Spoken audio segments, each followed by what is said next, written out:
আজকে আমি একেবারে বিধ্বস্ত। আমার কাল থেকে প্রচন্ড ঠান্ডা লেগেছে, একটু জ্বর, গলা ব্যথা আর শরীর প্রচন্ড খারাপ। আজকে ডক্টর দেখাতে গেছিলাম, তো মেডিসিন দিয়েছে। তো তার সত্ত্বেও আমি আজকে তোমাদের সাথে একটা রেসিপি শেয়ার করে দেখাচ্ছি। একটা veg fried rice recipe, mixed veg fried rice recipe. আশা করবো রেসিপিটা তোমাদের ভালো লাগবে, তো রেসিপিটা দেখতে থাকো। তার জন্য আমি এখানে নিয়েছি রাইস, দেরাদুন রাইস। আমি এটা প্রথমে আমি কিছুটা কুক করে নিয়েছি। এটা 70 থেকে 80% কুক করা। নিয়েছি কিছু পেঁয়াজটা টুকরো টুকরো করে কাটা। এখানে আছে ব্রকলি, এখানে আছে bell pepper, red bell pepper, yellow bell pepper, গাজর ছোট টুকরো করে কাটা, আর এখানে আছে সয়াবিন, আর এখানে আছে কিছুটা রসুন কুচো। নিয়ে নিয়েছি একটা ডিপ ফ্রাইং প্যানে নিয়েছি কিছুটা তেলটা গরম হয়ে এসছে।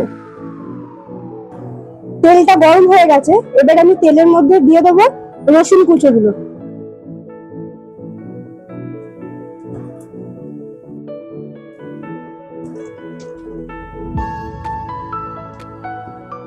রসুনটা একটু ভালো করে নাড়াচাড়া করে নেবো।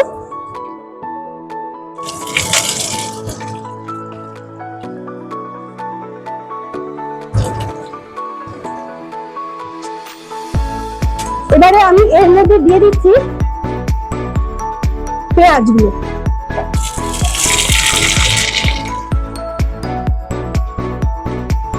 রসুন ভাজার গন্ধটা কি সুন্দর আসছে।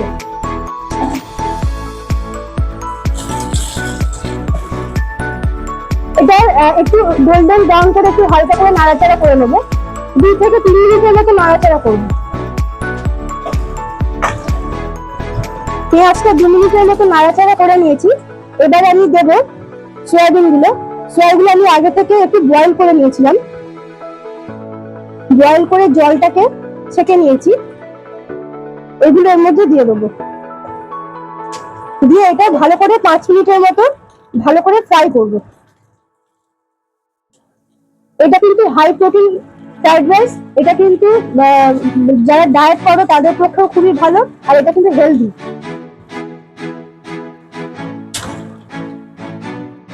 রান্নাটা করছি, আর ঠান্ডাটা লেগেছে অবশ্যই আমার নিজেরই দোষে, কারণ ফ্রিজ থেকে বের করে জুস খেয়েছি, পায়েস খেয়েছি, অনেক কিছুই খেয়েছি।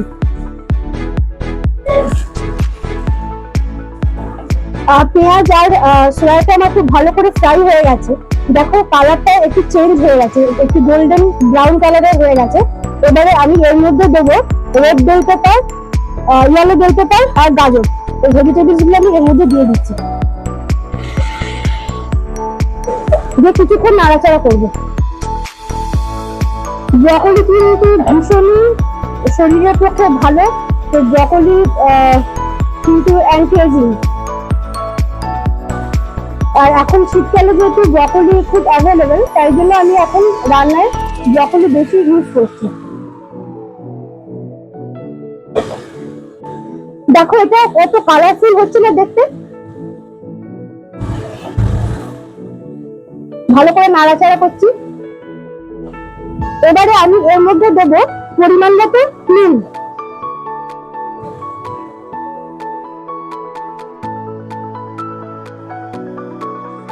একটু নাড়াচাড়া করে নিচ্ছি। ভেজিটেবলস গুলো একটু ভালোভাবে ফ্রাই করে নিয়েছি, বেশ সুন্দর করে ফ্রাই হয়ে গেছে। এবারে আমি এর মধ্যে দেবো রাইসটা। এখানে 200 গ্রামের মতো রাইস আছে। এবারে আমি রাইসটা দিয়ে দিচ্ছি।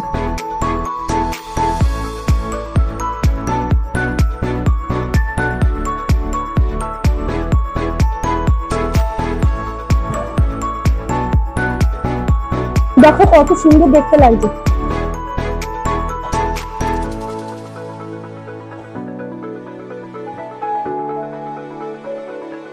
এবারে আমি এর মধ্যে দেব একটু ভিনিগার, মানে ভীষণই সামান্য পরিমাণ ভিনিগার দিচ্ছি, ব্যাস আর না।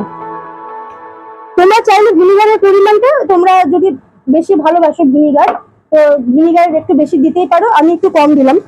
আর এবারে দিচ্ছি ডার্ক সয়া সস,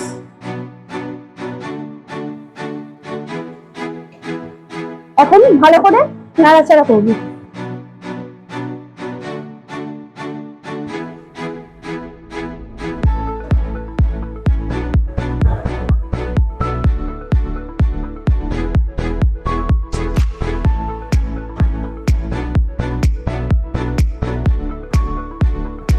আমি এতে দিয়েছি একটুখানি নুন দিয়েছি, কারণ যেহেতু সবজির তখন ভাজার সময় নুন দিয়েছিলাম, তাই রাইসটা দেওয়ার পরে আর কিছুটা নুনের দরকার, মানে মনে হচ্ছে আর একটু নুন দেওয়ার প্রয়োজন, তাই রাইসটা দেওয়ার পর কিছুটা পরিমাণ মতো নুন দিয়েছি।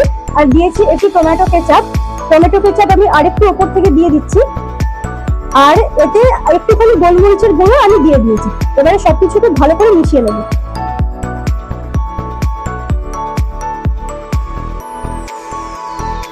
ফ্রাইড রাইসটা থেকে কিন্তু ভীষণ সুন্দর গন্ধ আসছে, আর দেখতেও কিন্তু খুব সুন্দর হচ্ছে।